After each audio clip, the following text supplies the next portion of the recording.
Hello అండి అందరికీ అందరు ఎలా ఉన్నారండి బాగున్నారా? సో ఈ వీడియోలో ఏంటంటే నేను చికెన్ అండ్ లివర్ ఫ్రై చేస్తున్నానండి.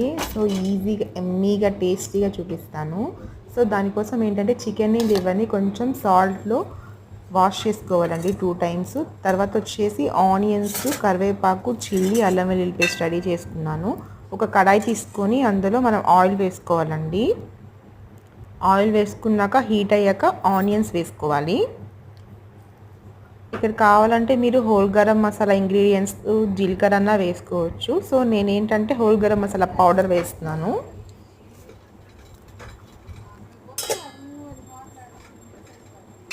సో ఈ ఫ్రై వచ్చేసి మనము విడిగా కూడా తినచ్చండి, చాలా బాగుంటుంది. అండ్ రోటీస్లోకి రైస్లోకి కూడా తినేసేయచ్చు.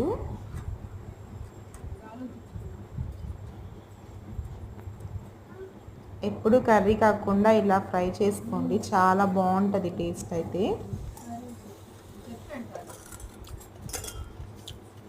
సో మనం చికెన్ని ముందుగా కొంచెం సాల్ట్ పసుపులో ఉడకపెట్టుకుంటే మనకి ఫ్రై అనేది ఈజీగా అవుతుందండి.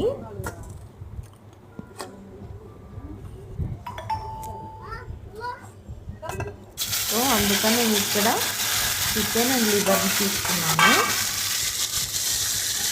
ఇది మనం సిమ్లో కొంచెం మంచిగా ఒక 5 to 7 minutes బాయిల్ చేసుకోవాలి, వాటర్ అంతా ఇంకిపోయే వరకు. నేను మోస్ట్లీ అన్నిట్లో రాక్ సాల్ట్ యూజ్ చేస్తానండి, మంచిది కదా. సో ఇదంతా మంచిగా మిక్స్ చేసుకొని సిమ్లోనే బాయిల్ చేసుకోండి. హైలో పెట్టుకుంటే మంచిగా ఫ్రై అవ్వదు. సో పైన ఒక లిడ్ పెట్టేసుకొని మంచిగా ఫ్రై చేసుకోవాలి.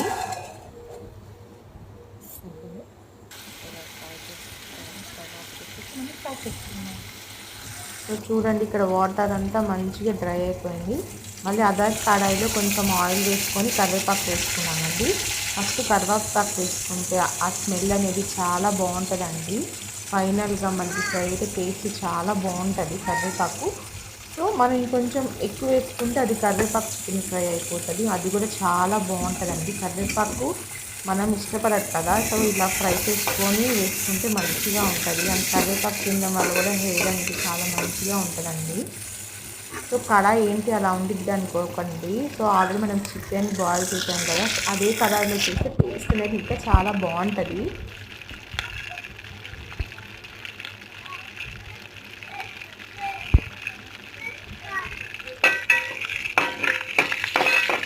కొంచెం మంచిగా ఫ్రై అవ్వనివ్వాలండి, అప్పుడే టేస్ట్ బాగుంటుంది కరివేపాకు.